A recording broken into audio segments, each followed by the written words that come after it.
He said it So didn't. the intro didn't really work, but it did. Oh. The transition length is so long. It's like 0.5 seconds, but the intro is 2 seconds.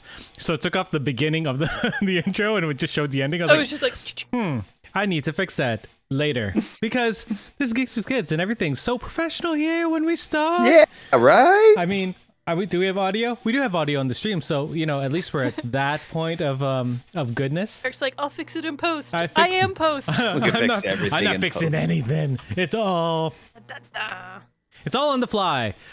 Sorry about the noise you can hear when I'm talking. I'm printing out something because I'm making this Destiny 2 statue because Lance Reddick died unexpectedly last Friday, like of natural causes, but that doesn't make it any better. No. So no, Yeah. he was still way too young. He was only way too 60 young. years old. My teacher just recorded something. Yeah. In a similar project with him the other day. Oh, So man. she was like, "How? This was just the other day." Yeah. And Matt Mercer even wrote, he's like, I just shook his hand last month for the first time because he did Hordak on Legend of Vox Machina, and he was amazing. So, man, I'm gonna miss his voice next season. Hopefully, they record at least some of it, or I don't know if they'll keep Probably. it, but we'll see. Yeah, it just hit me today on that he won't be available for Horizon, the third sequel. Yeah, Yeah. man. His character is gone. So good at silence. I Yeah. know. Yeah, it's gonna be weird hearing someone else if they keep the same character model. To be honest, I could see them just, honoring him and just writing the character out in some sort of way. Yeah, I could. I would hope so. That would be Maybe. amazing. We said we weren't gonna do what's good today. I know. It's just what's we bad. had Sad. to acknowledge. Let's do what's sad instead. So today we're going to be talking about The Last of Us, the TV show that premiered on HBO on January 15th of this year, 2023. This show is based on the video game by Naughty Dog that came out in 2013, I believe. 2013? Yeah, it was the year I got married. 2013. Yeah. Yeah. So, the TV show follows the same plot. It's a post-apocalyptic series that follows Joel and Ellie, this unlikely pair connected through Ellie. the harshness of the world that they lived in. This post-apocalyptic thing that happened. That I guess we can talk about it. There were not spores. There were fungus that infected humans because of circumstances in our world. Climate change. And then the outbreak just took over the world, and their survivors just trying to maintain. And then there's this dark secret behind Ellie. Is it a dark secret? There's a secret at least. I don't know if it's dark. It might be the only Secret point for of a light in the while. world. It's true. But we'll talk about that when we get into the spoilery section. Let's do a non-spoiler 2-3 second summary what we thought of the show. Britt, go. 10 out of 10. Greatest video game adaptation of all time. Bam. Hawk. Oh, first season of any sort of adaptation of a series, game, book, whatever, and that it hit all the right marks for me. So 10 out of 10. There wasn't a bad episode in the whole run. Exactly. 10 out of 10. If I could give it higher, I would.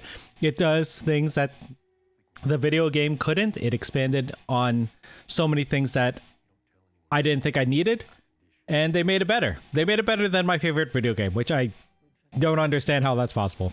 So, Same. I'm still reeling. yes, I think about it. Like It makes me want to play it immediately because I want to Exactly. be like, how will I experience this now that I have the show? And I'm waiting for the part 1 to come out on PC so that I can just be like, this is the time I'm going to Like, this is my excuse to play it again. to play it again. Exactly. And I never played the full remake that they did, so I'm looking forward to it. Part 1. Ooh. Anyways, we're gonna spoil the shit out of this show now because we have to talk about it. We were lucky enough to watch it together. Like, we had watch parties, and one of my favorite things was watching our expressions throughout the whole show, just because we've all played the game. I was gonna ask you guys, what's your familiarity with the game, and I think I still am, because I want to know how I know Brittany, but Hawk, how are you with the franchise and the games in general? I mean, like story-wise, I'd only played the first run through back in 2000. Did I have the PlayStation? I think I bought it for PlayStation 4, which came out the year after it was released. So that was my first and really only run through of it, and that. But it was a game I played right to the end because I just had to see what happens. That's how invested I got in the story with it. Hawk was like 16 hours in a row, no breaks. Yeah, pretty much, right? Like there's a lot of games I drop and pick up and drop and pick up, and that one it was just like, okay, I got a couple hours free right now, and that maybe I can get some more time in that. And it was a good long run. I mean, I must have played at least 60 hours and that, just like exploring, going through everything. So but as far as when the series came up, I was a little kind of lacking in some of the details. I remembered certain scenes, but then, like, for me, there was a lot of it where I was like, I don't know what's going to happen next, which was good. That's awesome. That's awesome. Britt? And then you have me, who can be annoying sometimes with the level of which I've played the game and know what's going on. Listen. There'd be something subtly in the background. I'd be like, okay, hold on. That's a note you find in the background of this. People complain about the lack of interactivity with a TV series and yet our watch-alongs were like so interactive. It was like the Super Bowl every week. There are moments even where when the Super Bowl happened. Yeah, there are moments where like, but isn't this? Oh no, they did it right now. And then like, why isn't this here? And then they do it, and we like die either out of excitement or tears. They did. Or we're like, oh, that's why they didn't do it, because now we got this.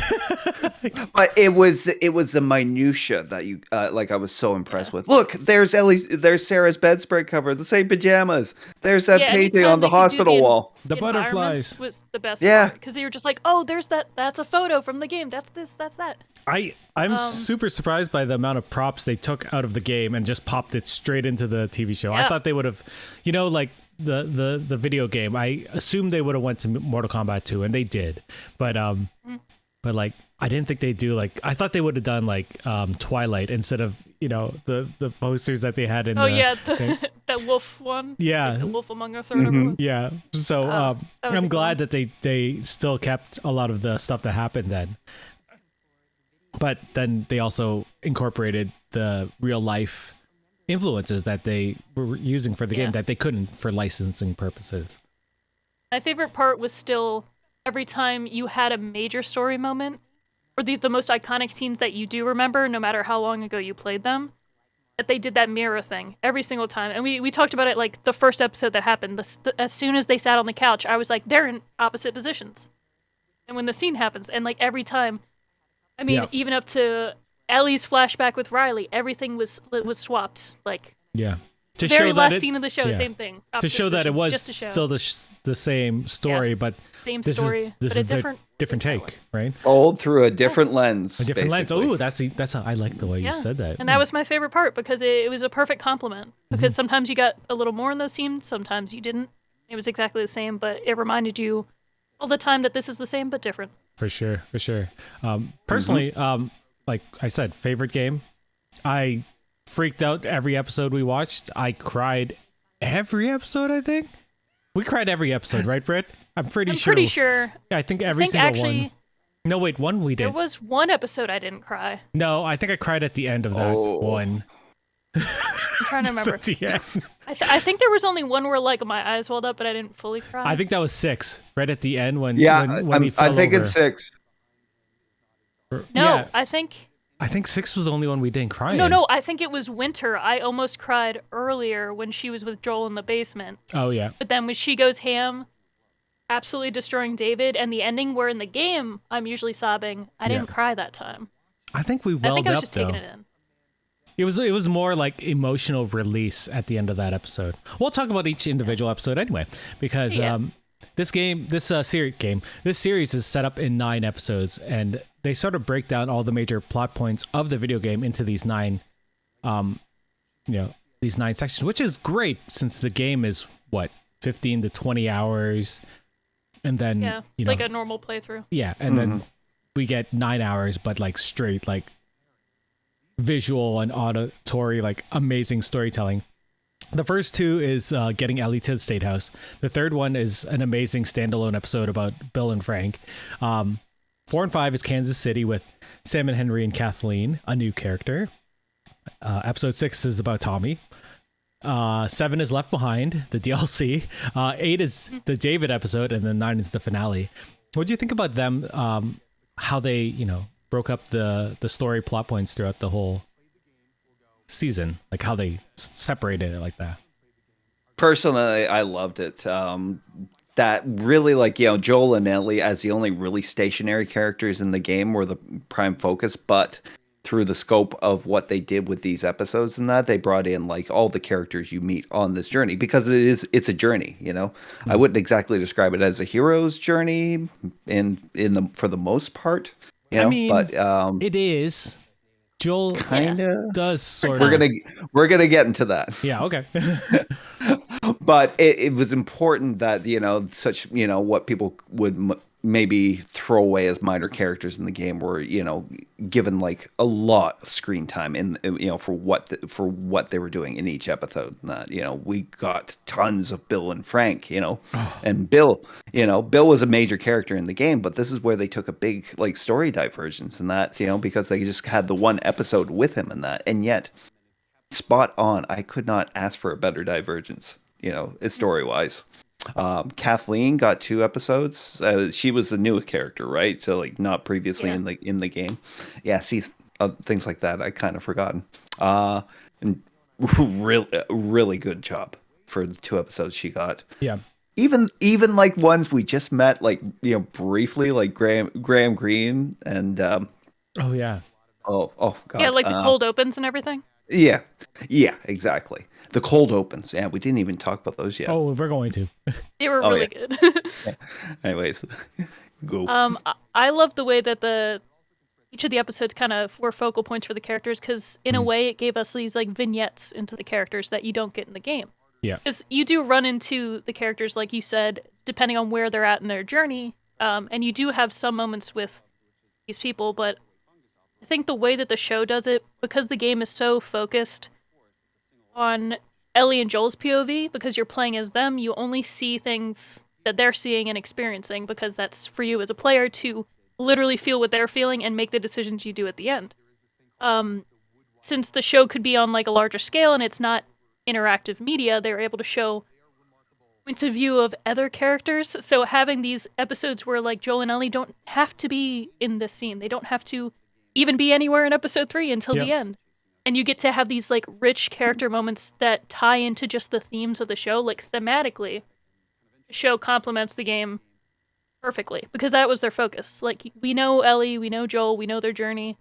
It did enough that an audience that never played the game totally feels them and their journey. But for those that did play the game and understand the arc between the 2 games and all the themes, it just... The character moments, the deeper dives, really make the show kind of stand out against the game in an amazing way. For sure. The expansion of Tess was a... Sorry, I hear my baby crying. I was gonna say your child is hype. He's like, Tess! Yeah! That to me, that sounded like a police siren. No, that's my baby. So Tess was a character that we really got to know in the game, but this show, the 2 episodes we got with her, expanded and explored more of her character and more, of her personality and a lot more of her emotions.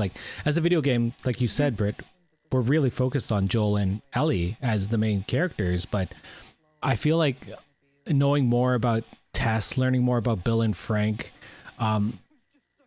we got a deeper understanding of the relationship that was building between Joel and Ellie. We already knew that this was the core of this whole show, their relationship, I was joking with Hawk earlier, well, not really joking. The theme of the show is love and sacrifice, and the game, right? And what wouldn't you do for your family? I joke about that phrase in everything because of Star Trek. Yeah. But it's true. This show different perspectives of love and sacrifice. Tess, sacrificing herself for them, for this hope of a cure. Frank and Bill's love for each other, and then Bill actually endures. Saying, I've lived my life and this is This is I where I loved want to seeing end him it. make a different decision than in the game and get to Yeah. live that beautiful life. Like, Exactly. And how it was so bitter and harsh, his relationship with Frank in the video game. Let's talk about this episode because it's phenomenal. It's my favorite episode of the whole season. Right. Which is hard to say because all of the episodes are sort of my favorite. yeah. But this is like Every week we were like, this is my favorite. This is my But but when I think of the show, I always think about this episode first. And I don't know why, but it's maybe because I don't think I've ever seen this type of relationship portrayed on screen in such a like way it was. poignant and like emotional way. Like it was a complete journey, like them meeting, them falling in love, them It was almost like its fighting. own standalone show inside of a show. It could have been. It could have been its own movie, and I would have been totally fine with it. And then Joel and Ellie showed up at the end and be like, "Ah, cool, we got a truck." What'd you guys That think? episode was also when we said that no matter where the show went from here, we were in 100%. We were happy. Like, if they do this with nothing, like a note from the game, I trust them with the rest of the series. Yeah, I part of me was like, why couldn't you have added this in the game? Let's talk about this whole episode. Listen, it was 2013. Yeah, I know. People weren't ready for that yet, and it would have slowed the game down. Yeah, like people were worried about divergences from the game because it was so well regarded and such a good thing. But the Bill and Frank one really did change it and into a better. Still served way. its entire purpose of like that level too. They got the truck with the battery, and guess what? You also got the foil that Frank has always been to Joel, and it was literally written this time. So you can't pretend like you don't understand it, people. It was written in a fucking note Yeah. to Joel at the end. What do you guys think about the relationship of Frank and Tess? Like that was nothing. Like that wasn't in the game, but it seemed like such a really important part to these people's lives. Yeah, because it's that connection that Joel makes with Bill in it.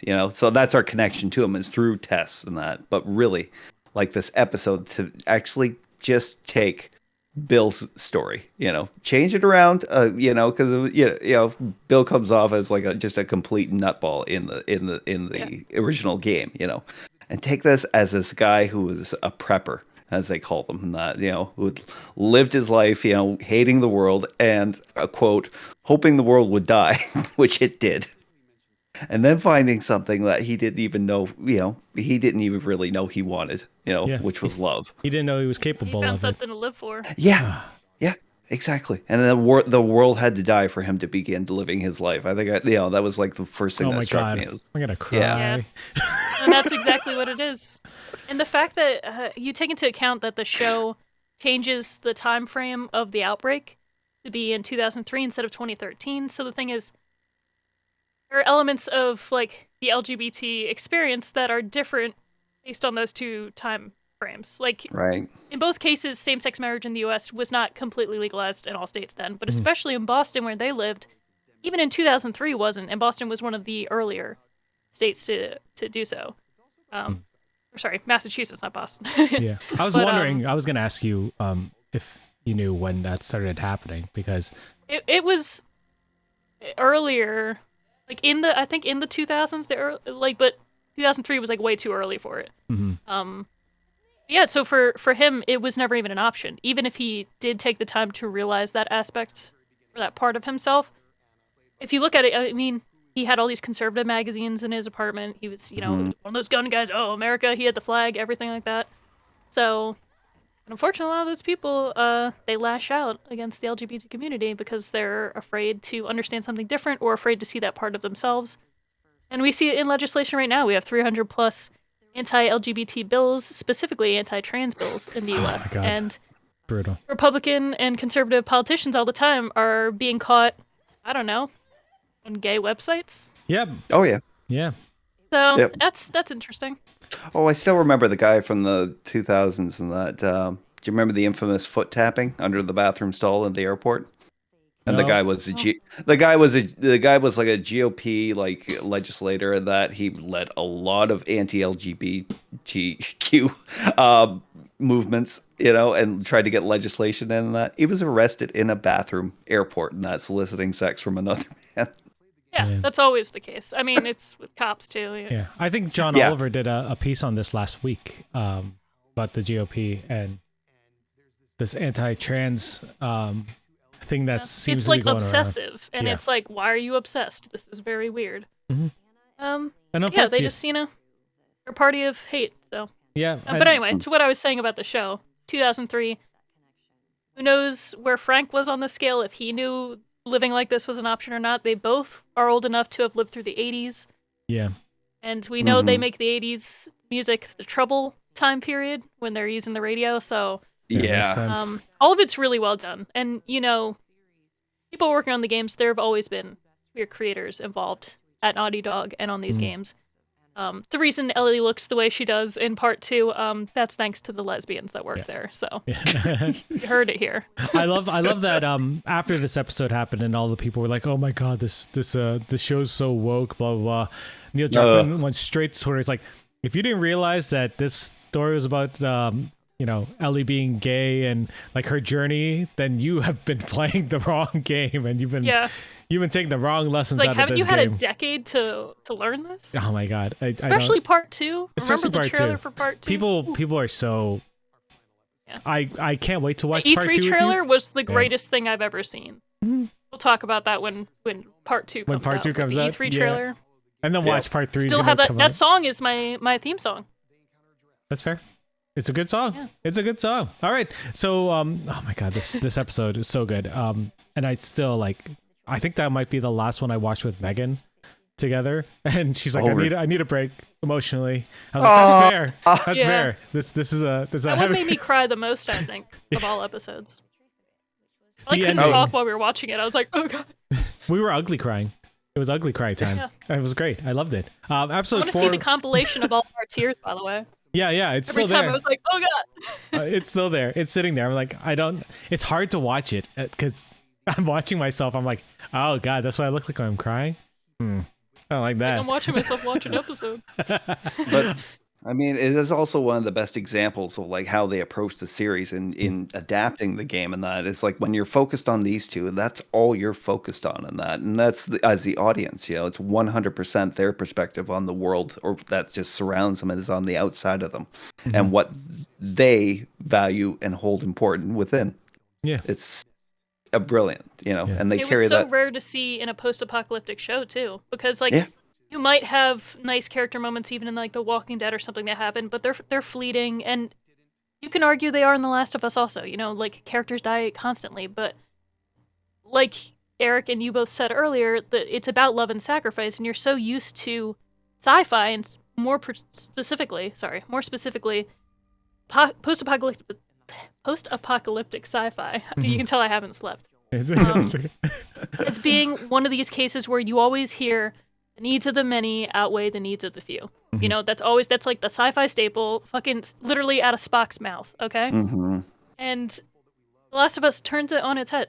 Yeah. Even in the game, it's always about you would sacrifice or do anything for something or someone you love. Yeah. So instead of, you know, doing whatever, just protect your shelter, your family, you only really see that in like winter with that one group, right? Everything else is there's always someone or something you fight for and you love. Frank said it, Tess said it, everybody along the way, you see it, and that's what Ellie learns by watching and what Joel has to deal with from the beginning. Yeah. It's just beautiful. Agreed. Moving on, we go to Kansas City where Kathleen is on the hunt for Sam and Henry, like another pair of... So Sam and Henry, the love shared between two brothers, and then Kathleen reeling from the death of her brother, so the love of her brother is sort of focusing this rage towards these two people when she should be taking care of her people. It leads her down a path of revenge. Exactly. And what do we learn, kids? The revenge is just Cycles. for the Sith. The Sith will have the revenge. What did you think about this? Because this is pretty different from the game, but while still holding, you know, some themes with Sam and Henry. What did you think of this this 2-part section? This is really our zombie section of the show. Yeah, pretty much. But it's also our introduction into one of the aspects of, post-apocalyptic sci-fi TV shows, that we've come to know is that groups, are the biggest thing to fear. It's not the zombies, it's not the infected, it's not that. It's other groups. And this one was a really good introduction to that, as Melanie Linsky's character and Kathleen was part of. It's not Fedra. They took down the Fedra holding their quarantine zone, and they're not the Fireflies either. They are They're Yeah, it just was raiders. just the citizens. Yeah. yeah, Yeah. I guess yeah. they're not The even citizens. raiders, right? It was No, just the they're people of Kansas City. It's the people that live there. They just yeah, finally the people who overthrew. live on what we've seen of Fedra and how they run quarantine zones and that. This is one of those zones that fell to the people. And yeah, Kathleen is focused on one thing and one thing only in that. There's no love. It's not her group that she's trying to, save, and that it's she wants revenge on a child who turned her brother Yeah. into Fedra. She's so blinded by revenge that as much as she is a compelling leader, and you can see why the people wanted her to lead, she is so singularly focused on that revenge for her brother that it's the perfect thing where she leads to their own demise. I really liked that part of the show, and what I just realized, not just realized, but like what I just realized to say here, is that all the quote unquote infected and zombie parts of the show only happen in the cities. And that's one because of population, but also anytime they're like roaming, along their journey, they run into people, and then people are the tension. So that was a cool way of doing it because the cities are what infected, kind of blew up in cities to begin with because of the amount of people there. Mhm. So in the game, it was Pittsburgh that they run to Sam and Henry. I liked how they did it in the show because you still have that military presence, and it didn't have to be Fedra this time. Yeah. Like, they actually expanded on how there's so many different groups, it doesn't have to be just Fedra and Fireflies. As we discussed in the episode, I liked how they were able to talk about the brutality of Fedra, because in the game you see all the time, like, there'll be a hanging soldier somewhere, and Fireflies will tag something where they're like, this was a murderer, blah, blah, blah. Pig, stuff like that. And they were able to just mention offhandedly, like, yeah, Kansas City was not a good quarantine zone. They got away with this, this, and this for 20 years. And you didn't have to see it. They didn't do anything for shock value that they forced you to watch like some other, unfortunately, post-apocalyptic shows make you do. So I appreciated that. And then Sam and Henry were picture perfect. They They were. were pulled like just like the characters out of the game. And they added more to the characters here, like the superhero motif that they used. And then the fact that he was mute this time, and they had to like sign to each other. There were so many layers that were added to it, and the way that they handled the friendship, Ellie. Oh, That whole scene where he turns is just it was was more harsher. painful than the game. Yeah. The game hurt. Yeah. The literally the shudder she gives when he's shot and he shoots himself. Mhm. And then, Yeah. and then afterwards, when Henry shoots himself, it's like, ugh. and then after when Ellie's at the grave, and Yeah. oh my god, I'm just I thinking just about hate it. that it says like I'm sorry on it. Yeah, Lamar It Johnson. hurt me so bad with that episode. Lamar Johnson and Kevon Woodard were the two that played Henry and Sam, and they were brilliant. I can't wait to see more. Although apparently Kevon just wants to play hockey, and I'm down with that too. I look forward to seeing him play hockey. But the guy that played Henry, he originally played Sam in the game, right? What? I did not know that. I'm pretty sure he was. Yeah, if you look him up, Oh, I think that's so he cool. was 10 years ago. He was the original Sam. So this time around, it was it's one of those cases where Pedro got to be Joel, and then you had like James acting opposite of him. Amazing. I love that they That's do so that cool. for the character. I'm pretty sure. Look it up because I don't want to make this mistake. If not, he's still an amazing actor. This Pretty sure. this episode also showcased the zombies really for the first time. We had seen them a little bit earlier. They had changed the zombies from the video game to this. In the video games, it was spores were around and spreading, but they didn't want to do that for the TV show because people would have to wear masks all the time. It really limit people's like their where they could go and stuff because Like in the video game, that was a game mechanic and that was fun. But restricting people to do that in the real world wouldn't have been as fun to watch, especially since actors would have been in masks the whole time. Anyway, so now they did this mycelial network. The only reason I know this name is because of Star Trek. But the fact that these root systems of this fungi, this zombie fungi, would connect zombies. I don't want to say zombies there because they didn't want to say zombies, infected over miles and kilometers. And then if you stepped on some of it, it would awaken them. Like there's this whole new fear from the infected, instead of just seeing spores in the air. What do you guys think of these new changes? We can break into the cold opens after this. Yeah, personally, I love this change. Especially getting away from the whole thing about spores and it's in the air and that, because after like 3 years of COVID and a lot of pandemic shows, let's be honest, like it was it was kind of a good, thing for pandemic shows over the last couple of years. Everybody's eyes were glued, but to avoid a little bit of that burnout, I love this change. Yeah, I was just looking at Spider-Man Miles Morales. Sorry, that's who played Sam when he was younger. Najee Jeter. My bad. I thought, I was like, wasn't that why they did it? Never mind. So never mind. He moved on to be Spider-Man. Wrong game. Anyways, to switch it over and that and make it about cordyceps and infected through bites and that, I love that kind of. It's a little more in the traditional for zombies, for infected zombies kind of a genre, which is great, but also gave them this wonderful opportunity to do this visual of the infection, which was I'm still terrified today with the you can see actual spores coming out of the mouth. The tendrils, not spores. the tendrils and that form and that to infect and that, I thought that was so creative. But yeah, the cold opens were fantastic. We never even talked about the cold open for the one, so let's talk about it now. They do something completely original to the story and that, and add a cold open and that takes place for the first two episodes. Yeah, one takes place in 1967, I think you're right, yeah. It was in the 60s, yeah. Yeah, it was in the 1960s. John Hannah plays the scientist talking on one of those great old-fashioned shows and that where they just smoke cigarettes and had interesting conversations. Yeah. But his description was perfect.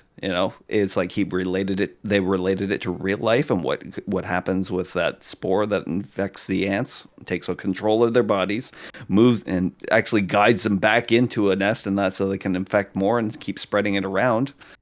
And then relates it to climate change and that, knowing that fungus, can't survive inside a human body unless it had to adapt to changes in the climates that, say, if the Earth's temperature were to even raise like a few degrees, that these spores were capable of evolution. Yep. Yep. And then perfect opening. Yep. I can't add to that.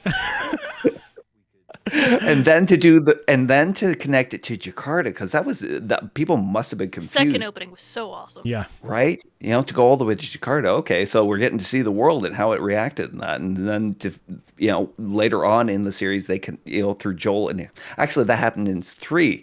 It connects the Jakarta thing to Joel and Ellie's conversation as they're walking along the road, because about how it contaminated the food sources. Yeah. It got into the flour, which got into the cereal, into the pancake mix, and the pancake and the cake mix as well. So they didn't have the birthday cake, they didn't have the pancakes in the first or episode. The biscuits, because I'm on Atkins. Yeah. Or the cookies. I think what Jakarta really illustrated was the seriousness of everything. That scientist was like, there's nothing you can do. You have to kill everyone. And the fact that she's like, you have to bomb everything.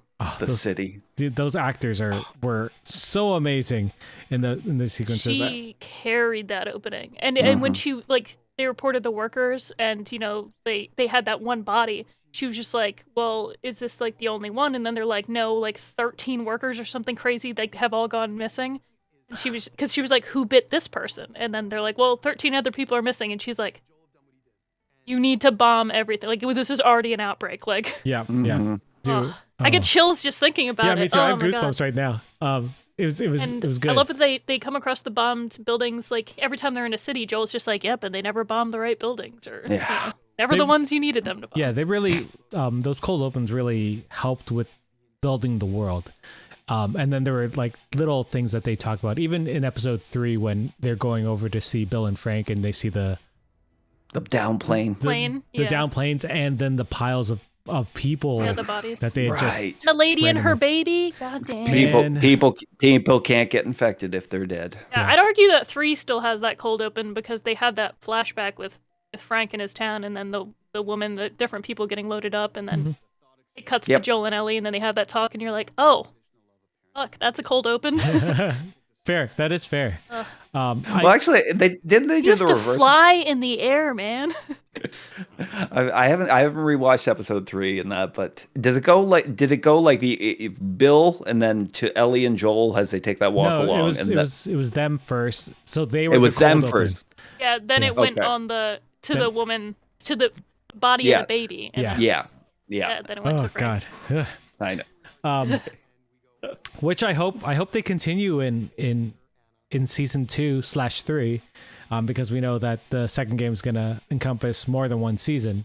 I'm hoping. And boy, is it ripe with flashbacks. Yeah. 100%. We've gotten a small touch of the religious aspect of the post-apocalyptic. It happens in so many of these stories. We'll get there Yeah. when we get to episode 8. But episode 6, we get to see Tommy for the first time in the Tommy. apocalyptic realm, and In Jackson. the reunion between him and Joel was so different from the game, but I loved it more. Like, he broke down, and he Joel He's was, a lot more vulnerable than in the game. Joel is more in touch with his vulnerabilities, I think, in the TV show, and I appreciate that as a fan of the game and the show. And it was like a masterclass in acting from Pedro Pascal. This whole like Bella Ramsey, Little panic and, attacks and everything. Yeah. And he's like, I'm afraid, I'm getting old. I can't, Yeah. I don't know if I could protect her. Like, oh. So Yes. so this really did add a new depth. Like we said that this show expanded and improved upon the game, and this was one of those sequences. What did you guys think of this whole episode, this whole sequence, the fight and everything? I loved it. Yeah, it's a great point you bring up in that, because like obviously playing the game and that, it's like you have infinite amount of times to redo any situation that you're given in that, with try it stealthy, try it hard and that, doesn't matter. You can always reset in that. So like to hear Joel, differentiate himself from a video game character by talking about like his age and like his fears and like what's happening to him and that, and kind of in being able to relate to that. That's one thing like the TV show does that the video game cannot. As much realism as the video game brings in, and that it also brings in that kind of human hurt. This isn't It's a like, super. you don't understand. I'm not a tank. I can't just squat on my knees all day, crawling around. Exactly. His knees hurt because he is over 50 years old and, capable, but at the same time, it's still vulnerable to everything being thrown at him. He only gets it to do it right once. And his fears that he won't be able to protect her are just like, it's what really humanizes him in your eyes, Yeah. And I think it was great that they did that before the last episode, for people who know nothing about the character, and see, then to be able to see what he's capable of. It also makes all his interactions with Ellie that episode leading up to their argument in the farmhouse Mm-hmm. that much more powerful, because like she's like, oh yeah, you're just gonna like ditch me for Tommy or whatever, lump me off to Tommy to take, and he's just like, well, Tommy can protect you more, and she's like, bullshit. Yeah. You don't have to So be afraid with him. So episode, this is 6. Yeah, because Yep. we're done Kansas. Yep. So episode 6 gave me something that I also didn't think I needed, but I'm very, very, very, very happy that we got. So much like episode 3, where it kind of diverges a little bit, they actually take you into Jackson. So like at the end of the game, you know that Tommy's in Jackson with Maria. When you first meet them in the game, you meet them at a dam that they're like working at, basically, because they have everybody in Jackson, but then they go out and they do different routes and they work different areas. They eventually have to leave the dam because they're attacked by raiders. It's a whole thing. Anyway, Jackson is somewhere you get to know very well in part 2, and it has one of my favorite cameos in the whole show, arguably my favorite cameo in the whole show. Also, the best Twitter random like popularity Twitter thing. meltdown. Yeah, Twitter meltdown. Oh yeah, that's true. It had like the most Twitter things. They're just like Dina! Exclamation point. She was. We saw her. Yeah. So you guys know, as soon as they came into Jackson, I was like looking everywhere, and I was like, she has a jacket like that. Is that her? And then you guys were like, calm down. But when Ellie's eating her food and shoveling her food in, I was like, this is it. Where's Dina? This is the scene. So I was really glad that you have a glimpse of a girl peeking behind a pillar who looks an awful lot like Dina, which is all but confirmed. Yep. And this is that made my heart, and the horse too. The horse that they. I'm pretty sure we freaked out at the Christmas lights just inside the. Yeah. Oh, in the hall that they were eating, because I was like, this is where they dance. Yeah. This is it. It looks already so perfect. Like they could just do it for part 2. You see, this is where for people who haven't seen it. This is where your attention to detail on the minutia came into play in that, because like the way you were describing it, Dina was telling Ellie in the sequel game about the first time she ever saw her, and that eating like they're on a horse together, and she's like, I remember when you first came to town. She's like, the way you were eating, she's like, you're shoving food in your pockets like you were never going to eat again. And she's just like, you remember that? And she's like, yeah, I watched you. And then, so when Ellie started like scarfing down her food and Joel was even like, slow down, I was like, where the fuck is Dina? This is the moment. This is the moment. So, confirmed. I wanted her to put food in her, what, wasn't it shrimp? I know, in her pocket, like a little like biscuit in her pocket. Yeah, exactly. Yeah. Have everything, I guess. This episode also had the fight between Joel and Ellie, where she finds out that he was going to leave her. And I know when people started watching the show, they were like, well, are they just going to copy, Ashley and Troy's performances for Joel and Ellie? Like, they did really good in the game. So why wouldn't you just do that? But I think Pedro and Bella Ramsey, like, this scene was amazing. It shows how you can take an already emotional scene and make it your own without totally flipping it on its head. There were still elements to the original performance there, but they made it their Joel and Ellie. Yeah. Mm-hmm. And this is why you cast Pedro Pascal and Bella Ramsey in these roles in that, because they're both unique actors in that, like, that have made like an impact on us every time we see them on screen. Obviously, like Pedro and that, it's like, I'm so glad both of them, came away from Game of Thrones with at least a good reputation with HBO and that, and a relationship, because like it really served them here in that. The only line they didn't say was, "We're treading on some mighty thin ice." Yeah. And I'm fine with during that argument, they took it out, and I was like, "That's fine. It works better." It's better. I didn't. It was just my favorite line from that, though. I'm not like her, Ellie. Treading on some mighty thin ice. Yeah. And then they leave. They go to the university. Joel gets hurt, and we get the next episode, which is Left Behind. Got the monkeys. Oh yeah, we got that too. Remember they're in the university and we're like, this is just like the game. We're the monkeys. They're the monkeys. Like, turn right. Oh my god, it's a dumpster. Like, we're getting excited over the dumbest shit, guys. Mm-hmm. Like, if you're listening. Yeah. And then they're like, oh yeah, there's that pile of bikes that was on the side. I'm like, here's the hallway that you fight these people through. You can shoot a fire extinguisher. Oh, they didn't put it in the hallway, but it's there in the game. I'm pretty sure the funniest one, at least in my head, of where we're like, there's this thing in the map, was in the second episode when they go into the hotel. And she goes and I said, around, there's a safe pod. There's a safe pod there. And I was like, there is. That was just like my favorite moment, because it was just my brain not like, I was just like, oh, the safe, and then I was like, they don't need the safe. This isn't a game. No, they don't need this stuff. You do it, Brittany. They didn't need to go through every single drawer to get maybe ammo or duct tape. So they had their scissors. They had their tape. So we got the Left Behind. We got the Left Behind episode in episode 7, which deserved, like, after playing the DLC the first time, this 100% needed to be its own episode. It's a flashback episode, much like the Bill and Frank one, but it showcases Ellie's relationship with Riley and how Ellie got bit for the first time. Not the last time, as we see this series. One of the many times. I can't even talk about how amazing this whole episode is. Like they did it perfect, and that's all I can say. So I'm just gonna leave it to you guys to talk about this episode. Listen, as far as first dates in the apocalypse go, this is like probably the best, anybody could have gotten in that, because the entire thing was magical from the get-go, and that, Riley taking Ellie to the mall and that, powering it up and showing her everything from the old world. It was incredible. And I think we haven't... Also, how many first dates are at a mall anyway? Are at a mall? Yes! When you're that age? Yeah. Right. And this is the thing we haven't mentioned is basically like that attention to detail in the sets and everything and that. And, once again, I got to bring up Craig Mazin.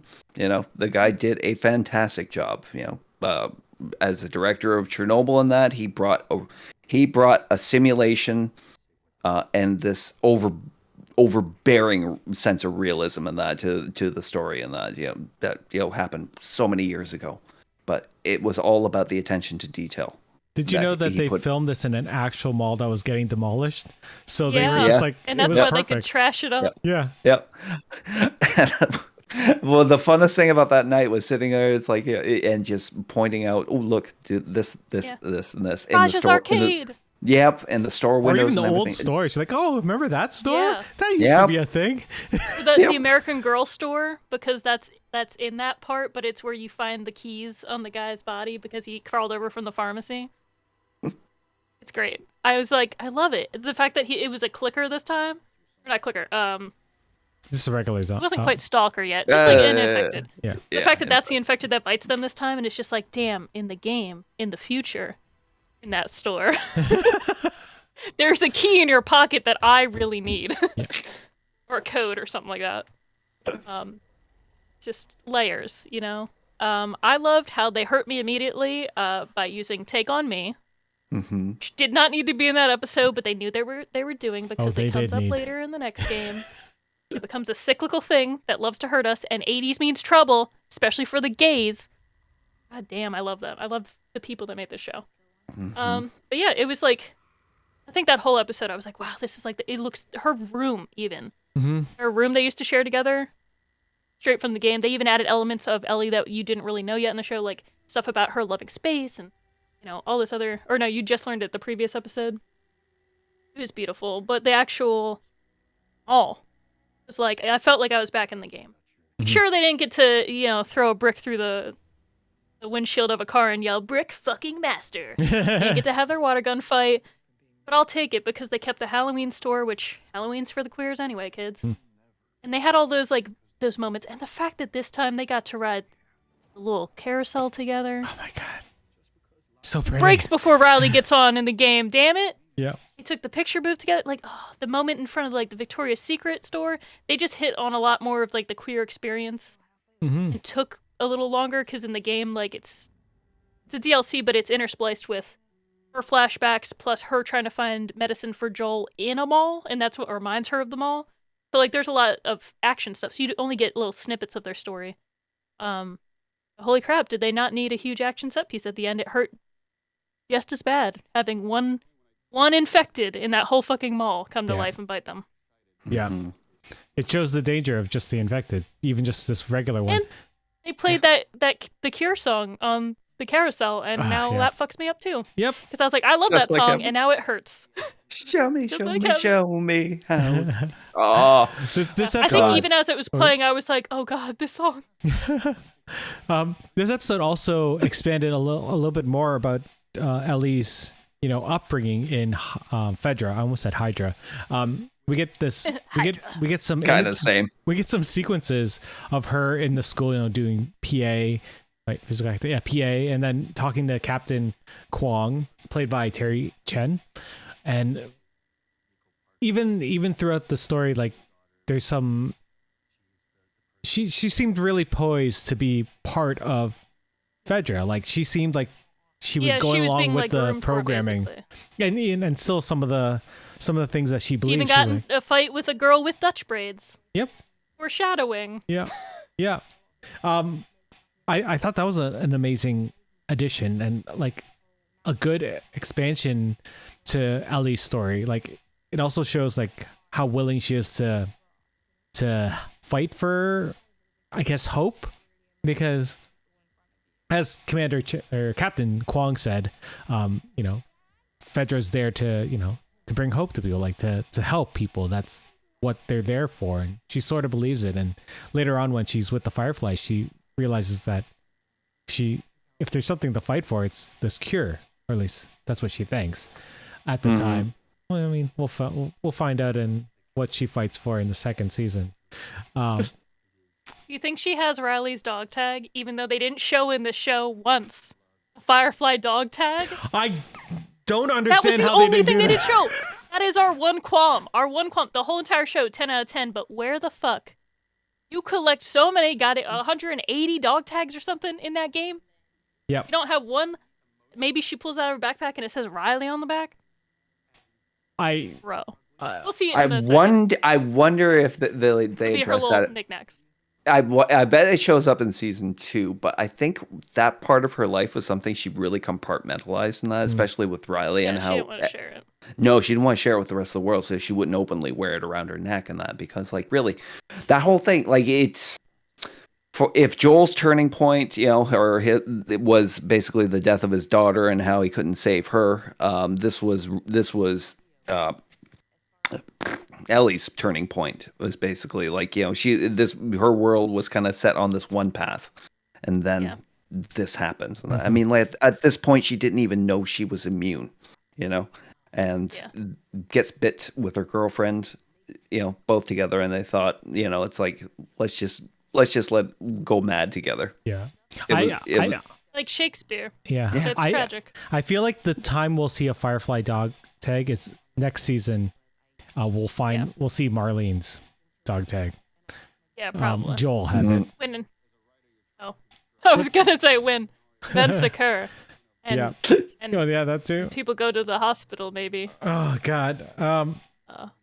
Yeah, Ellie definitely has it in her backpack, because you don't even realize the stuff she has until you play as her alone in the DLC, because then you're allowed to finally look in her book backpack, see her notes, you see the robot she stole for Sam, you see Ellie's dog tags, the knife from her mom, Walkman, the music.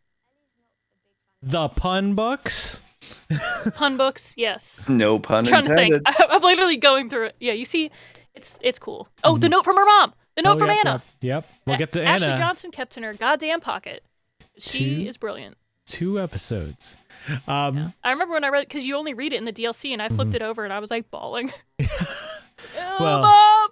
Now there's even more emotion behind that, because we saw it happen in the show. I know. We'll talk about that in just a little bit, because we're moving Remember over. when we thought we were going to get her mom's backstory in the second game? Oh my God, we didn't. Maybe we'll get in No, the we third one. didn't. The third one. We have the show now. The show is part 3. It's true. So episode 8. Episode 8. When we are in need. We need to talk about David. Episode 8 is where when people think of the David. apocalypse, or at least these zombie type shows, and they're like, you know what, we need more zombies. That was one of the biggest complaints that I saw on Twitter. It's like, there's not enough zombies on this show. Where's the danger? I'm like, the danger is the people. And we saw that Danger's in everywhere, episode 8. first of all. Yeah, it's everywhere. But mostly... Yeah. I just tell people, I'm like, play the game if you want to blow up infected. Like, Yeah. stakes were still there the whole time. Like, you need to see these people breathe and grow. Yeah. You're not going to be attacked every second of the day. Yeah, it's true. God damn. But what's more dangerous is regular human beings that are in need and like just struggling and fighting to survive. And sometimes they cling on to the first little hope they have, and that person might deceive them and take them down a path of not good. Not good is the right phrase. Do you see, the worst thing that could happen to you with an infected is they kill you. Yeah. Or you turn. Humans can do worse than kill you. Yeah. Yeah. They can keep you captive. They can do things that are not good to you. They can groom you. They can force you to eat other people. Yes. What did we think of the David episode / we finally got to see Troy in the show?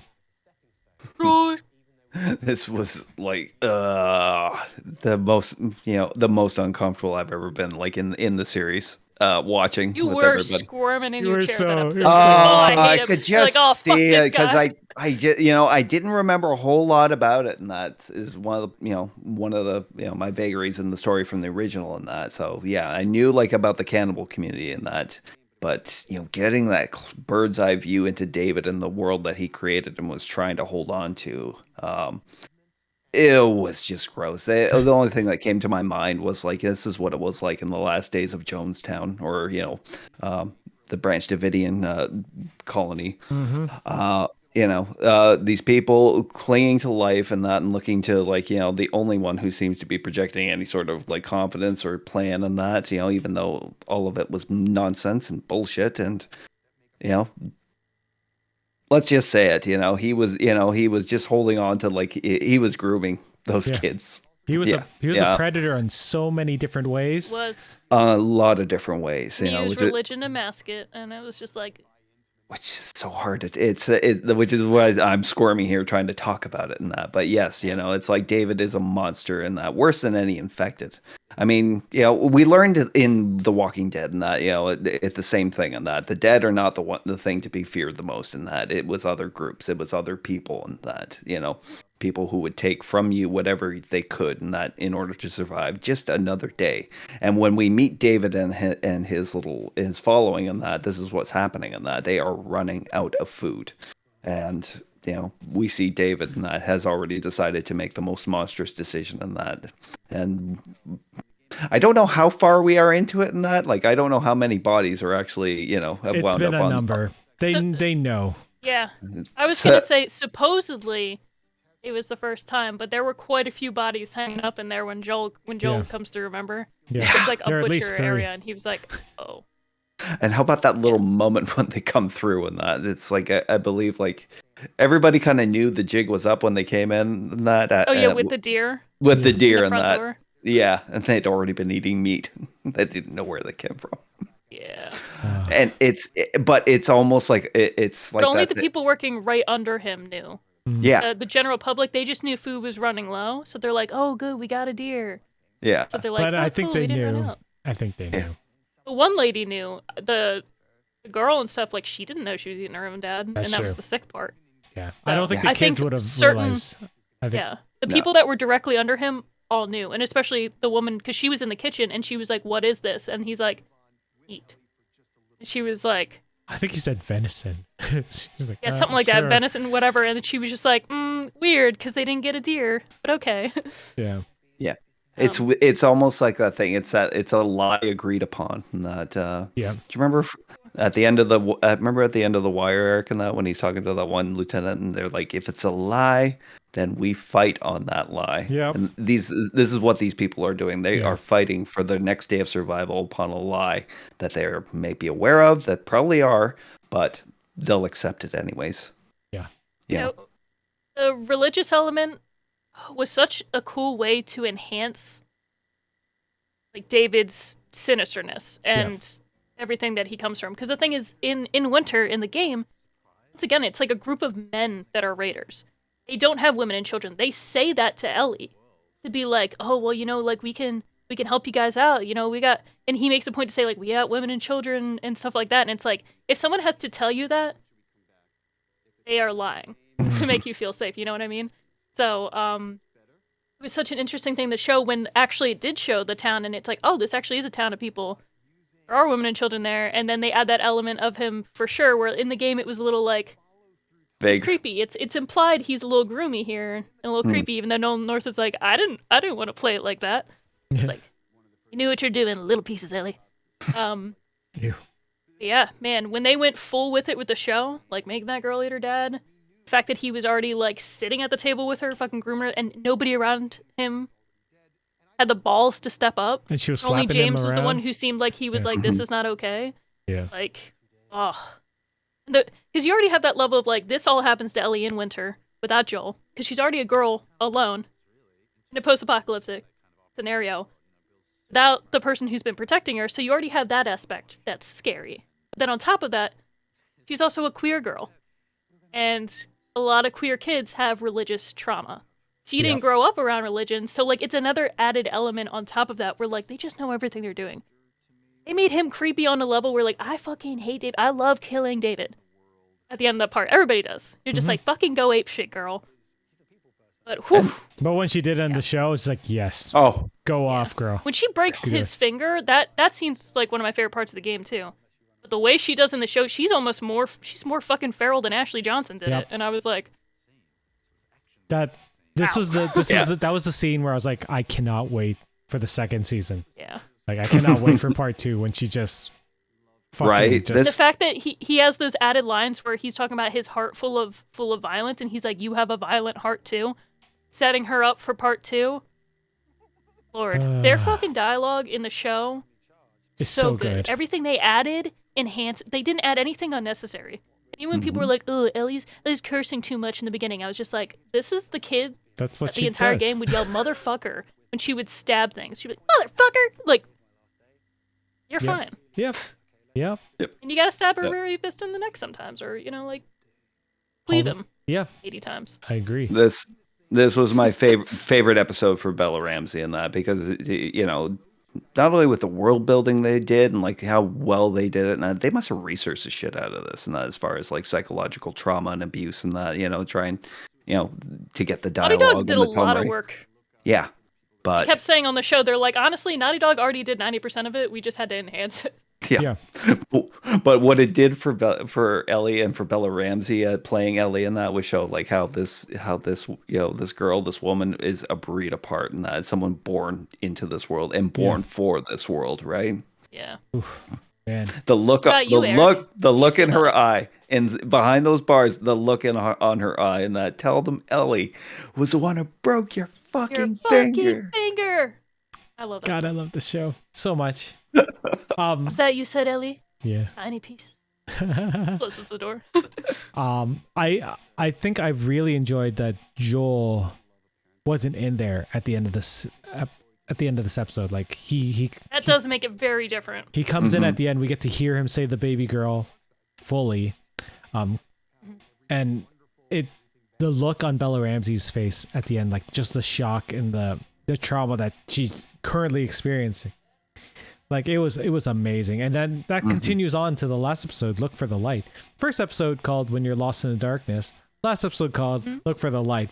They finished what they started. And I appreciate that as a fan. We get our first We guessed that when the first episode was called It's that true, too. we We were did. like, last episode's gonna have the other half. It's true. This is another one where we get a cold open for the first time for like 7 episodes. And we finally get to see where Ellie came from. We get to see Anna placing her trust in her Firefly friend Marlene with her daughter. We had only really theorized what happened. Like we assumed she got bit when she was pregnant, but to see it happen in real life and to see Ashley Johnson, the Ellie from the game, go through it, and of Critical Role fame and other fame, Yeah. Family Matters, whatnot. This is Blind Spot Erasure. Oh yeah, Blind Spot. I watched Blind Spot just for Ashley Johnson. I That's- want the audience to know.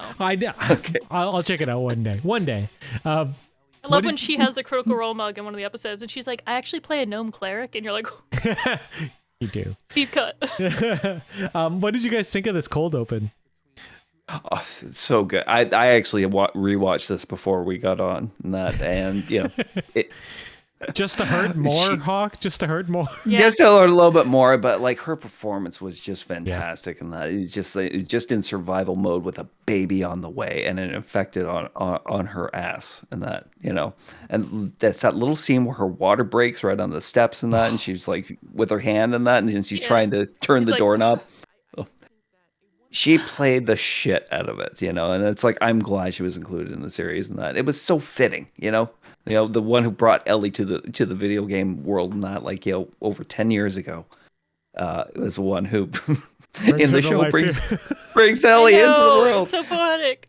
Oh and again, it was like directed and like I don't know how they did the effects with the baby and it's like because did they actually have a newborn on set for this? It didn't look. It looked like a baby. It looked like a baby. It looked so real. It didn't look like a newborn. Yeah, like newborn. Yeah. It was like probably like 2 weeks or 2 or 3 weeks. It probably like yeah. I know, yeah. I feel like most babies are like that, but they just they throw the goo on and they're like, yeah, you look fine. Yeah. Don't open your eyes too much.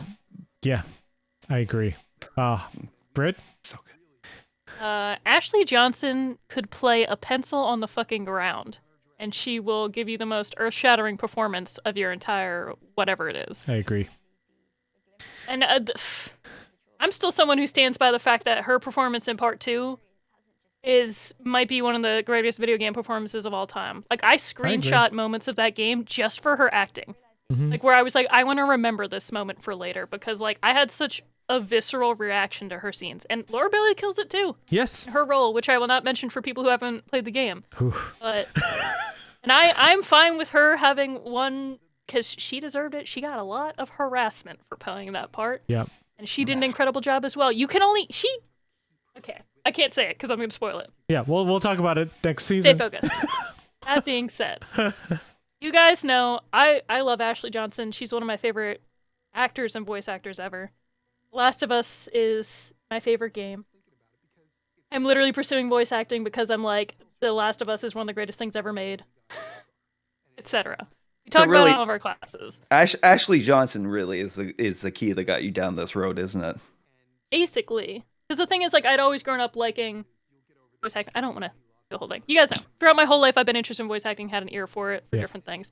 But specifically, that game, I watched my friend play it in college because I didn't have a PS3 at the time. Like, I couldn't buy systems. I was poor.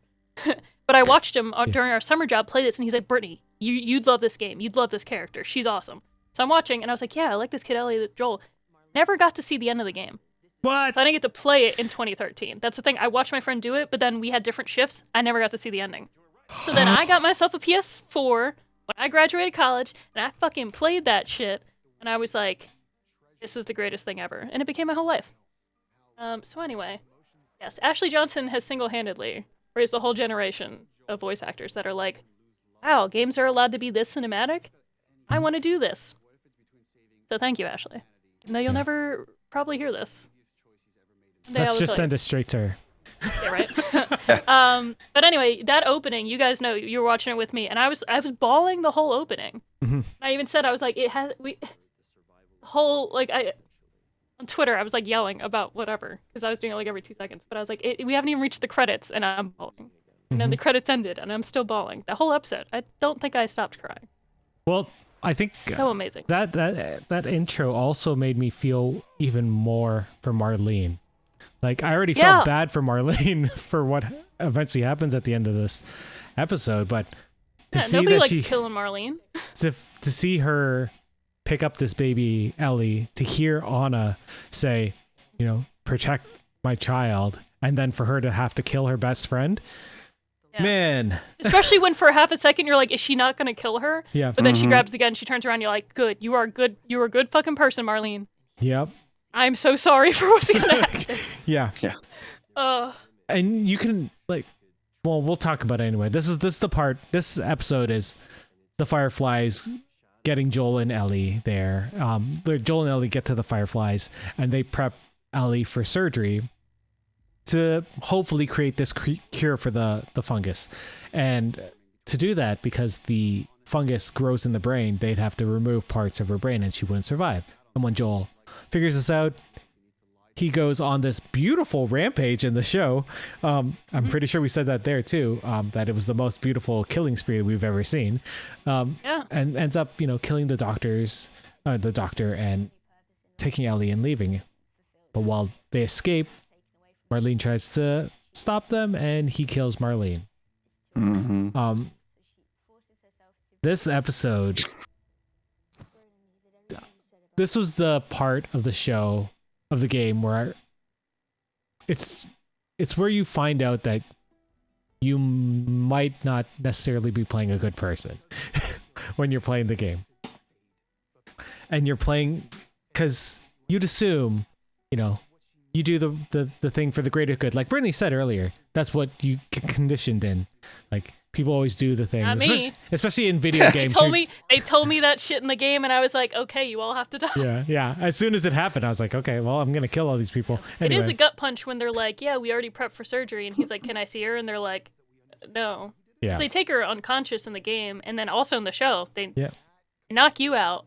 Mhm. They don't give her a choice, and that's the other like moral quandary. Yes. It's like Ellie, because of her PTSD and her survivor's guilt, probably would go along with it anyway because she's like, the point of all this has to be something. But Joel gets mad, one, that she doesn't get the choice, and then also he's gonna lose everything. Mm-hmm.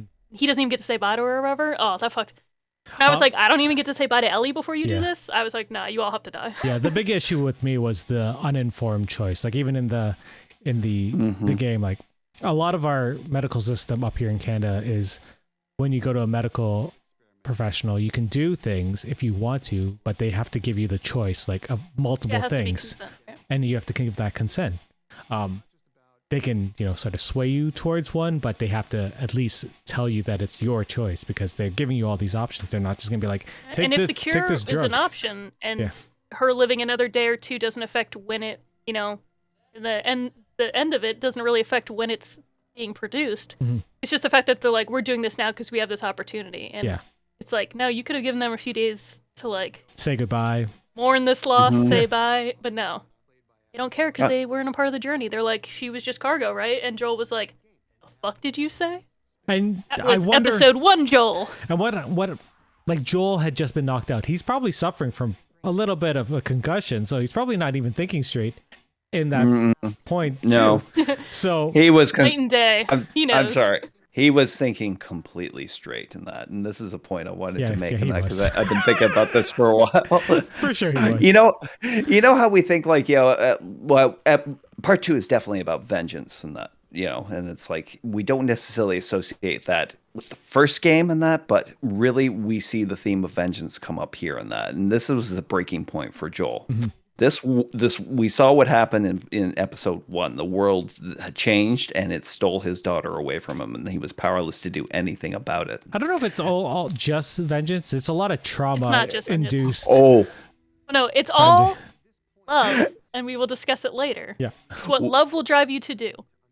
When he hears that, the cure is in her head, she being prepped for surgery and everything, and that this is just too much trauma, and that this is his PTSD over his daughter being lost, being triggered in that, and we see the real Joel at this point, and he knows that this is the only person. Yeah, he's ready to die to try and save her. Yeah, 100%. But he also knows how important she is in that, and yes, she is the cure. That the cure is in her head and that, and this is and it doesn't matter because this is him enacting vengeance and that the world took my daughter away from me and that, and now they're gonna try and do it again because by that point and that there was no going back for him and that Ellie was his kid at this point the world had given him also with Bill and Frank. Sorry, with Bill and Frank and that, it's like love was dropped Gave in him that something to live for again. Yeah. Well, love fell into a pit and that, and really Ellie fell into his life like this, and it's like he never thought he'd get a second chance with his daughter. Yeah, I'm gonna go with this. Hold on. Well, even earlier in this episode, Ellie's like, time does heal wounds, right? Yes. And he's like, no, it wasn't time that healed that, and like. That is such and the subtext is you healed it. Yeah. And that is such an important point to what you're saying for this whole sequence to happen to the end. Like, oh man, like they didn't have to add that, but it was an amazing ad. It enhances it because they never have that spoken thing that happens. They always have this subtext throughout the game where you've grown to like love and care for Ellie as she's your sidekick. Throughout the game, the AI even like changes. So that way she starts to find you ammo, like stuff like that. She assists when someone's trying to kill. So that way, like, you're not annoyed with her. You start to care about her more. She does more for you. Oh, it's great. It's brilliant. We can talk about the mechanics all day. Yeah. Well, they have that turn at the end of episode 6 when he starts showing her how to shoot and all of Yeah. that. Like the start of the father-daughter sequences to this moment, like that relationship just Perfect. perfect. It was a perfect bloom. The fact that Yeah. when they first meet, Ellie's the one who's joking around or loud and talkative the whole time, and Joel's kind of like, ugh. And then towards the end, because of her PTSD, Joel's like, hey, Ellie, blah, blah, blah, blah, blah. And she's like, We need jokes. and you're like, oh, you're on opposite sides now. Gorgeous. My favorite cameo pops up in this episode. It's a good one. Not Ashley Johnson, not Laura Bailey as the doctor that she voiced in the first game, but the palette. The palette and the ladder together, highlighted in yellow. When I saw that palette when they were in the construction area, I was like, finally, Yeah. the palette makes an appearance. You spent so much of the goddamn game telling Ellie, get on the palette, Ellie. When Joel lifts her Wait up over. to Go the over here, ladder. Ellie. Yeah. Oh my god. So yeah, when she was like, oh, boost, up here. Oh, Love it. we See, didn't talk about see, the people giraffe that- sequence too. I know. I know. Like, We're getting there. We had to hop ahead to the important shit. yeah. So we get all we get all of this very meaningful like trauma induced Before stuff. the storm, sort of. But there's a lot of quiet moments even in the game. Like we talked about, the There are. second game has the guitar sequence. But the first game, probably the Has a most lot of them. memorable part for me was the giraffe sequence. Oh yeah, the giraffe is the, and the fact that it's the Loss of Innocence song that's playing, Mhm. like the innocence, because like it plays at so many moments where like something traumatic happens to Ellie, and then for once it's like a light, soft. You're like, oh yeah, Yeah. this is childhood innocence. She finally has that like in these last moments to be a child again, just Yeah. enjoy life. And And they use a real good Ugh. giraffe. And it came it at was a real and, giraffe.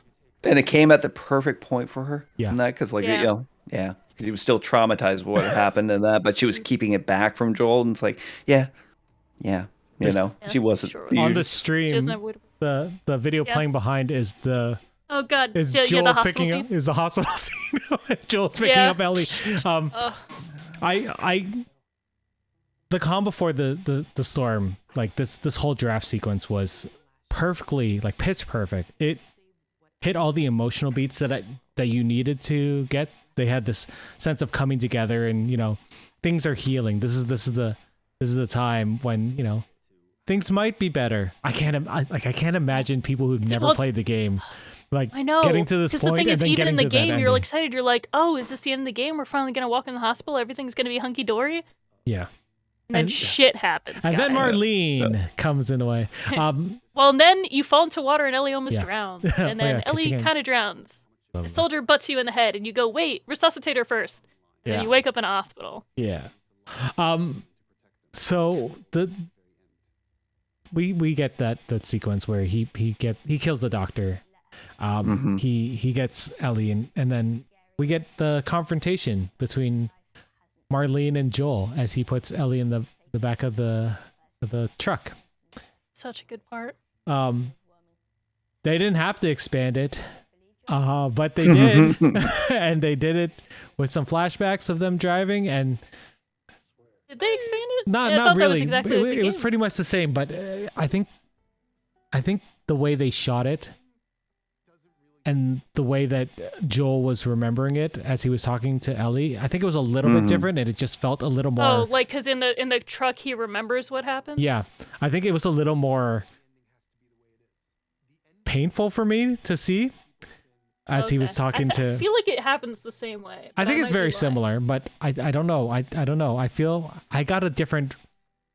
Now you're making read. me second guess myself. I think you're still right. I think it's fairly similar, but even just the littlest. Because I'm pretty sure they drive in the car, and then she asks him about it, and he explains the situation, and then you get the scene where you realize like he shot but I- Marlene, and then she's like, "Please leave me alive," and he goes, "No, you'd only come after her." I don't Bang. think it was. I think it was a straight scene. I don't think it was like cut Oh. back and forth, which is a little more. Then the truck. Yeah, truck and then back and then truck and then back.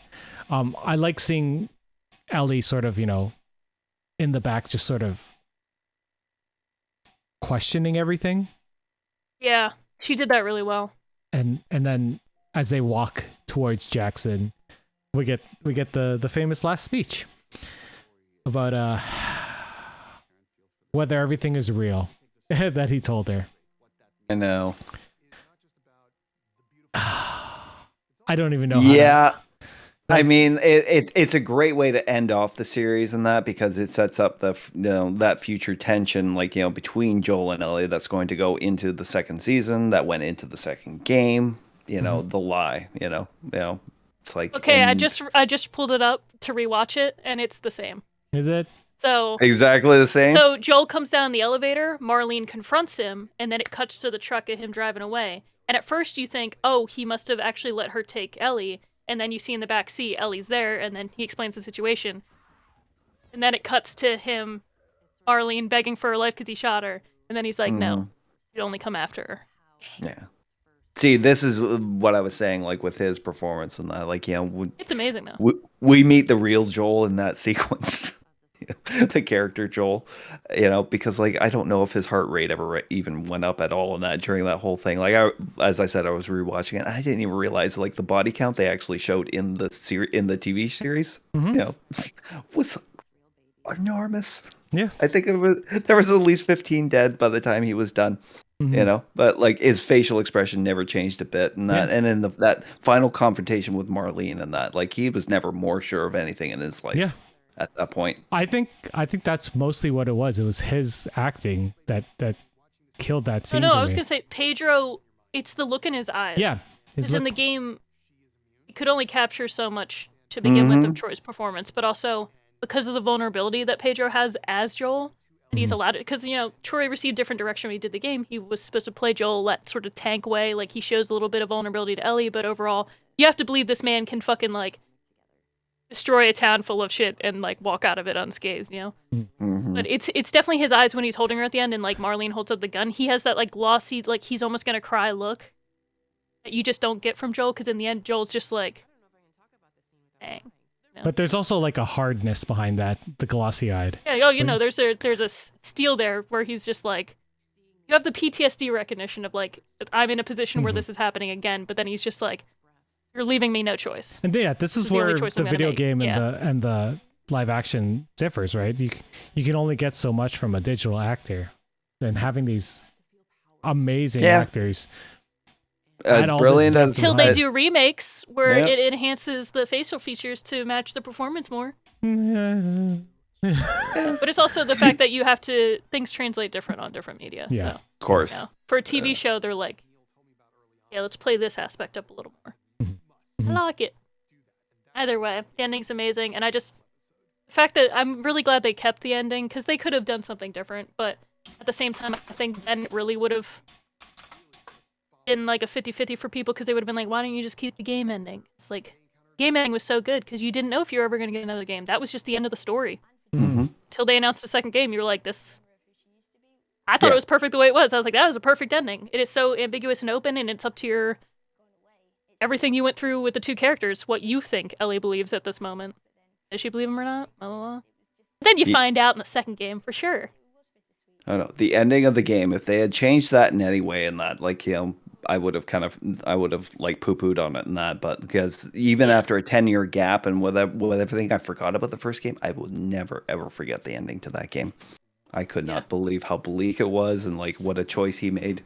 It's also the fact that it mimics... So, the Last of Us game pulls from a lot of other post-apocalyptic sources, so, like, it pulls from The Road.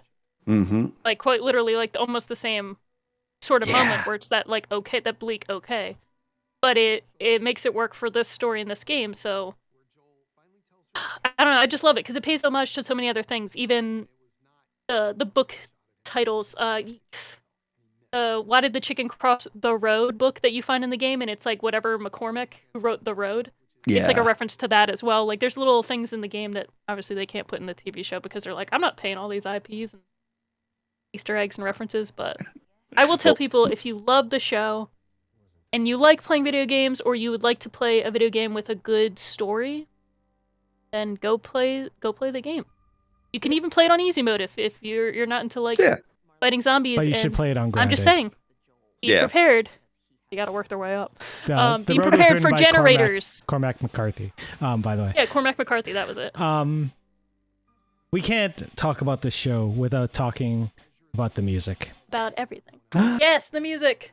And the music.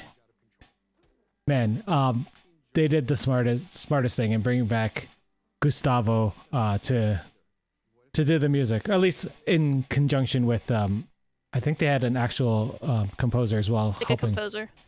I really should have looked that up earlier. Anyway, a lot of the soul and a lot of the heartbreak for me in the first game was the music, and I will constantly always have that on my phone or on my computers everywhere. It's always there because I listen to it at least once a week. I have records of it that I play whenever I feel like hooking up my record player to my sound system. It's my favorite soundtrack out of everything. Out of anything, it's my favorite soundtrack. What did you guys think of them using? Was there any other choice? There was no other choice, right? They had to use the music. I like that it wasn't just using specifically the soundtrack he already created for the first game. Yeah. The fact that they incorporated certain specific songs from the second game during certain thematic moments that will tie into the second thing. It makes me wonder if they did that in the part 1, like the remake, if they've gone and reused like things to tie things in. Not in the remake, because I feel like that might change the game. Like, you know what I mean? Yeah. Like, you're so used to hearing things a certain way. But then again, I don't know. I didn't play it. Yeah, the remake. But the fact that they incorporated part 2 thematically, where like you were like, holy shit, this is like foreshadowing, this is connecting, and then also let him expand on the soundtrack in new ways. It's like, I'm buying the soundtrack again. Look at this. I already owned the soundtracks, and now I have it already. Here you go. I bought the TV one as soon as it came out, and I was like, well, if I can find this on vinyl, I will also buy this on vinyl too. Because what is love if not buying I just thought on of? multiple medium? What? You know how every year on Outbreak Day they drop cool stuff? Yep. And now we're gonna get more because the show. Yep. I know. I was thinking about that too. Like, I got that awesome record. Remember when they dropped Cycles before the second game came out, and I was like, this track, holy shit. Maybe they'll release the DVD for it, or the Blu-ray on Outbreak. Blu-ray Steelbook. Oh my god. Or its trailer for season 2. That's one I would buy. Yep.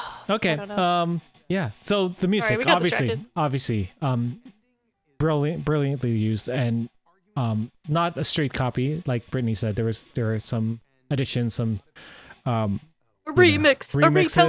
remix. But they also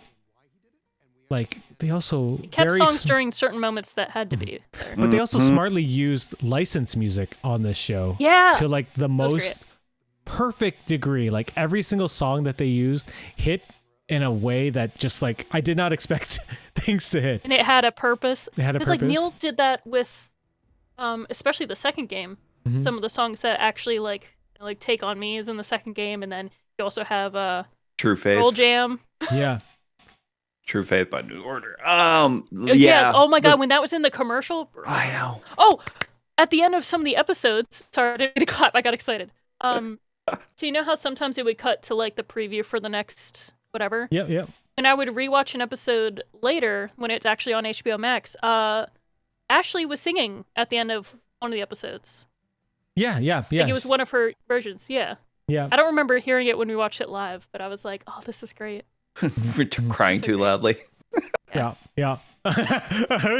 Probably. Well, we were saying that like throughout the whole time. We're like, I can't believe they used this song. This is a perfect song for this moment. And and it's great because people got to experience these songs, and they shut up on iTunes and everything. Sorry, Hawk. Yeah. Depeche Mode's Never Let that was the perfect Never way Let to Me end Down the first again. episode. That was the best one. With like what Brittany mentioned in that about 80s music, meaning trouble in that, which is like kind of like it's a signal, to the queer community and that about the trouble line. But, I love that song. Music for the Masses is an incredible album, but might be Depeche Mode's best, and this track alone. And the fact that music is so integral to both Joel and Ellie, and in both parts of the game too. Like, he has the guitar he plays, he teaches her eventually to play. I can't wait till that. All connected. I cannot wait till the guitar sequences. A fucking ending. But the choice of Long Time from Linda Ronstadt for the episode 3. Yes. That was awesome. Because it fits so well with the character and his age and that, and it's like the fact that he's learned to play this on piano and that from an old book and that from the 70s. It's also just his journey through his life. That song was like the perfect soundtrack for him. Yeah, and he didn't even know at the time that song was going. It was a special song to him. He didn't know why, and yet it was prophetic about like where his life was going at that moment. God, it's so good. It's just because so I love music. it's because that whole episode, like it was about like it's something we don't see in post-apocalyptic shows, and that it's just like a couple being able to live out their life the way they want to, for a long time, and that A long time. My God. Amazing. And they might not have been able to do that if the world didn't go to shit. Like that's they would never have met. They would never have met. Any final thoughts on the series? I'm just having part 2 flashbacks. Yeah. I was thinking about how when you beat the game and you do certain things, sometimes somebody sings at the end and it's different. Yeah. Oh. Hawk, any final thoughts on the series, the HBO show? Thank you, Craig Mazin, for doing Scream, or not Scream, Scary Movie, so that he can get to this point. Yeah, everybody's got to start somewhere, but where am I going to start, guys? What do you think my first thing will be? Ask Naughty Dog. It'll probably I don't know, like it's okay. You never know. It's gonna be something random. It won't be the greatest, it won't be the greatest thing ever, in that it'll be like one little job that's gonna kind of get you into the next little job. Like that one little narration I did for Box. Exactly. Still riding that high. Yeah. Like it was funny. We interviewed Fred Tedeschior on Strange New Pod and that, and I went looking on his IMDb list and that. You know what one of his earliest jobs was? He did English overdubs for Hong Kong films. I believe it. I would love to do that. 100%. I would love to do that. There's a lot of people that Netflix dubbing is what's hot right now. Live action dubbing for Netflix. I would love So if you watch your K-dramas, I can't Physical watch the K-dramas 100? not in Korean. Yes, but basically it's the English dub of that. We do that for fun. Yeah, we did do that for fun. Same shot 5 times. Final thoughts on the show. I don't know. Like I couldn't ask for a better season than that, because like it adapting this game. It's not like Mario. It's not like even like Resident Evil and that. It's like people have criticized it for not having enough of this, not having enough action, not showing enough infected in that. It's like this was a show that was taking a property which was already kind of groundbreaking in the amount of realism that they were able to kind of bring to it. And translating it to a medium in that for HBO, where it's all about the realism in that, and that's where they went. They wanted the realism was there just to emphasize these characters and the emotional journeys that they were going through, where they had come from, where they had got to, and where they wound up by the end. So I think for people who say it's like it didn't do enough to adapt video game principles, it didn't have to. It did what it was supposed to do in that. Translate this property for an audience, a television watching audience. Mm-hmm. And they did their job, and they went above and beyond. I hope that same aesthetic follows them into season 2. There's a lot of expectation for it. There's things I expect from it. I want to see some more. I want to see some more world building. Where certain groups and where certain people got to, and how they got there. The fact that they are down with making it 2 seasons instead of 1 season, like I cannot even. I don't blame them, because it was way too much to fit in 1 season. Yeah, and yes, okay, Britt. So as I have said many a time on our show. Podcast, whatever. Whenever you've had me on. It's a podcast. Anytime you adapt something from one medium to another, as we've discussed, you gain some things and you lose some things. That's just the nature of changing things from interactive to passive media, or having to change a story from a book to screen. Something's got to give. Some things aren't logistically possible, what have you. That being said, Last of Us. It's a perfect rating for me, because if you played the game and you love the games, it does justice to all the characters and the themes. It takes the source material and either enhances it or hits exactly where it needs to from what had already happened. And if you're someone who just really loves games and maybe you don't like movies or TVs or TV show adaptations, you can play the game. So the thing is, no matter how good or bad this show was going to be, I always have the game to go back to. And I live and die by this game. So the fact that I have a TV show that did all these amazing things for me and ended up being perfect, in my mind, that's great. But for some people, if it wasn't your cup of tea and you prefer certain aspects, yeah, trust me, there's some parts of the game where I'm like, I did miss this part. It sucks they didn't put it in there, but they gave me this instead. Guess what? I can go back to the game. I can load up Bill's Town, and I can go crawling around a bunch of fucking backyards so I can throw bricks at zombies and then run up a ladder in time so I can sneak around the corner. You know what I mean? Like, if I'm missing that element, I can just go back and enjoy it somewhere else.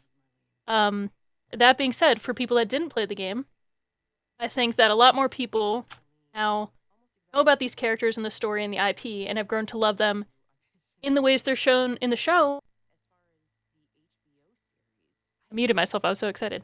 And hopefully this will make them go back to the game or to get the game for the first time and experience it. Because, like I said, you can play it on any difficulty if you're not necessarily a gamer, you're not used to these brutality of the game or what have you. Who cares? You can play it on easy. Or they have so many accessibility options. Like, that's one of the best things about Part 2. It's still the most accessible game to this day. People that are blind, deaf, any number of disabilities can play through the game to its entirety, platinum it, and beat it on Grounded because of what they've done. They did that with Part 1 as well. So, well, they've gone back and done it with Part 1. Well, it wasn't called Part 1 before. Yeah, that's true. It wasn't. You're right. But anyway, hopefully it just gets new people to come and experience the game for the first time, because guess what? It's still going to hit you differently because this time you're going to be experiencing it as them. Even if you know what's coming, even if you've seen the show. Until you're Joel protecting Ellie, or until you're Ellie, you think you have everything lost during the winter and you don't know if you're going to save him. And come back to me and tell me how you experience it, you know? Yeah. Sure. The end. I said it at the beginning of the show, this series expands and makes better something I already love. And I never thought that would happen in anything. What's even better than that is that a couple weeks ago I went to a reunion because I'm old for for a group I was in university. And when we were at the bar afterwards, after we'd seen this very terrible show, we started talking, and people that were not gamers and don't play video games started talking about The Last of Us. And these are people I would never expect to ever talk about it. And they were talking about how good it was and how much they were looking forward. Like, this was before the finale. So they were looking forward to what was going to happen. And it was just amazing. Like, these are people that I remember talking about theater with. These are people I remember talking about music and all of these random little things in university. And to hear them talk about how passionate they are about this property they didn't even know existed and how excited they were. Part of me wants to ask them how they feel now, because I haven't talked to them since. It was amazing to see and hear. And you can walk around Walmart now and you hear people, like, I was near the fucking mushrooms and somebody mentioned cordyceps, and I was like, yep, I've been waiting a decade for people to talk about The Last of Us out in the open like this, you normies. Exactly. I was like, thank you for finally joining us. What was even weirder at the bar was that there were random people there that heard us and started talking to us about it. And I was like, this is a cultural thing that I never expected. Like, I remember talking to possibly Hawk and definitely Dave about The Last of Us when it first came out, and because we were so excited for the game, and like, it was groundbreaking. Like, Naughty Dog is my favorite video game company. Uncharted 2 is one of my favorite video games ever, as well as Uncharted 4, Uncharted 3. Jack and Dexter, let's go remake. Jack and Dexter, right? Yes. All of their games have been amazing, but like the storytelling that they started in Uncharted, like how deep and emotional it was, and then getting to The Last of Us and then moving forward. Hopefully a new property in the future. Definitely a new property. I'm like, please make a new property. They said I'm they have day one. They have a new property, and then they have the multiplayer game coming out. So the fact that this is pop culture now. People are talking about it. It's just regular Game of pop Thrones level culture. big. It's Game of Thrones big. That's crazy, and that blows my mind. That a video game property that's not Mario or like Kitty based is getting to this type of popularity. That excites me. I'm really looking forward to season 2 because I can't wait for. I loved the drama when the second game came out, because I thought it was silly, and the fact that it's going to happen again and we get to experience all the silliness again. That's the worst part because I both look forward to it, but the downside is I used to share so many memes about both games, and now I can't because I'm going to spoil it for people. So I'm like, Jesus, I have to go back to waiting again to share these memes. Yeah. I remember you like when I bought The Last of Us 2 and I got to drive over to the store and get the collector's edition and I took like 400 pictures. I was like, look at it. I have it. I finally have it. Oh, same. And you were like the first person to message me. You're like, you got it. You finally got it. I'm waiting in the mail for mine. Or I was waiting at GameStop. I can't remember. That motherfucker right there. Pointing to it, Last of Us Part 2. Yeah. I wasn't able to get it because scalpers and shit took the Ellie edition away from me, right? Yeah. My brother and cousin and sister-in-law pulled through. They pitched together for Christmas. Got me. They had to buy it from a scalper, mind you, so it was like $500. Yeah. They bought it for me. There's a picture of me. I'll send it to you guys later. But I was holding a picture of it, and I was like crying. Yeah. I was like, oh my god, this is the greatest day of my life. Yeah. Yeah, but the downside is we had to wait till they got it, and then that person had to ship it, and then this motherfucker just slapped a shipping label on that box. Oh, did not arrive in another box. Oh, I do so remember. not only did it arrive a week later or almost 2 weeks later than anybody else, because everybody was messaging me. Good thing I already knew what happened in the game and didn't care that it was a spoiler, but so many people were like messaging me like, oh my god, I'm devastated. Please talk to me. And I was like, I haven't. I'm so glad I didn't get that spoiled. I would have been so angry. But yeah, it was dinged up. But you know, at least I got it. Yeah. I was just like, who the fuck does that when they ship it? Put it in a box. That's the humane thing to do. Anyway, so we're at the end. I think we all pretty much gave it 10 plus. If we could give it more out of 100 stars, we would. Million. It goes up to 11. I have one last fun question for you guys. Yeah. So the outbreak happens in 2003, right? Mm-hmm. That's This time. in the television series. That means the prequels never finished. The Star Wars prequels, Revenge of the Sith. They don't know what happened. They don't know what happens to Anakin's story. They don't know a lot of things. Oh my god. What do you feel about this? No, you know what trips me up the most? What? One, that sucks, but to be fair, their headcanon would probably be better than most of what has happened in Star Wars. I actually like Revenge of the Sith, so I do love Revenge of the Sith. Order 66 fucks me up every time. I was just watching it yesterday. I was crying. He was like, execute Order 66. And Cody's like, all right, my shoot down my buddy. Yeah, that has to suck. Has to suck. The plus is we don't get Rise of Skywalker, so there you go. So there are some goods about it. Wait, what about Lord of the Rings? Was the third? Yeah, no. It was out. Return of the King came out 2003, right? Although it was Christmas time of 2003. We didn't get Return of the King? No! That's worse than not getting Revenge of the Sith. wow. That's unacceptable. That is unacceptable. Peter Jackson, in the alternate timeline of 2003, I'd like to believe he saw the outbreak coming and released it sooner. Out of everyone, it would have been him. Or Guillermo. But it does make me think, so the second game, they use a song that technically didn't come out in time for the outbreak then. Will they be using it in the show? Yeah, the Pearl Jam song. Yeah. They kind of like skirted the edge with that one. They're like, well, technically, we'll say it was like... I would assume out of any bands that would have kept touring after an apocalypse, Pearl Jam would have been one of them.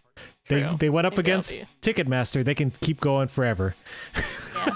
We're I love that not song, afraid so of I hope it's still in part 2 / the season 2. But I'm pretty sure Eddie Vedder's a big fan of Naughty Dog in general, so I don't doubt that he already let music go for this season. So of course, I'm gonna go with Okay, yeah. Okay, we'll allow it. Yeah, It's true. When I heard Pearl Jam, I was like, Pearl Jam. It was the same episode as Dina. Yep. There's the Naughty Dog footprint in the office. No, the Pearl Jam song was the beginning of Left Behind when it was in the earphones. Yeah, that's what I was saying, right? He said Dina. Wait. Dina was the episode prior. Yeah, never mind. It wasn't the same episode. I meant to say it was a Riley episode. Riley, yeah, there you go. Wrong love interest. But yeah, it was this. I was like, Pearl Jam, Naughty Dog footprint. It was all this stuff that happened like back to back. Yeah. I digress. Anyway, Enough talking for we tonight. we could keep talking about the the Last of Us for ages, but we're not, because that would make this like a 4-hour podcast, and we don't need that. Although maybe one day. Anyway, One day. we'll be back in a couple weeks for something else. I'm not sure what. Maybe something. Yeah, that's definitely something. All right. We'll figure it out. Something. Yeah, we will. All right. Thank you guys for coming and listening to us talk about The Last of Us, gush about this amazing show. If you haven't seen it, just get a 1-month trial of HBO, and then you can just watch it and then go. Yeah. Yeah. I think the first episode is still free on YouTube. It is still free on YouTube. So if you want to dip your toe in, go on YouTube, watch the first episode, then you'll want to get it. Because to be honest, you'll get that sucked first in. episode is amazing. You can binge it all real quick, though. You won't even have to use that free trial for long. Exactly. And then watch Barry, because I Yeah. just watched that. It's very good. Harry! All right. Thank you guys for coming and talking about Last of Us. Thank you out there for listening. We'll see you guys in a couple weeks. Goodbye. Bye.